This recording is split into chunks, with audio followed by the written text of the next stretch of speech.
CenturyLink customers across the United States are reporting widespread internet, cable, and phone outages today. That does include many customers here in the Twin Cities. KARE 11's Danny Spiewak is tracking the outages for us. Danny?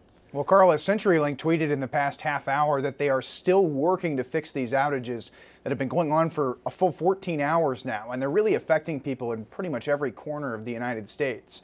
The website downdetector.com gives us a sense of what's happening.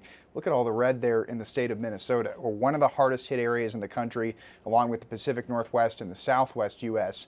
At home, the Edina Police Department tweeted that non-emergency phone lines went down for police, fire, and EMS. It still hasn't been resolved as of a few minutes ago. A labor union in Little Canada also reported phone lines down as well. CenturyLink acknowledges that they are experiencing what they're calling a disruption affecting customer services, and they say that they're working on fixing it as quickly as they can. But they haven't said what's causing the outages, and they have not given any timetable for when they may be fixed anywhere in the country, obviously adding a little bit of frustration for a lot of customers here in the Twin Cities as they wait to see when their phones, internet, and cable will come back. Carla. Frustrating, but Danny, again, they do have 911 services still available. Is that right? Yes, those were non-emergency lines that were down, so 911 is still up. That is important to point out. Absolutely. Thank you so much, Danny. Appreciate it. A major decision.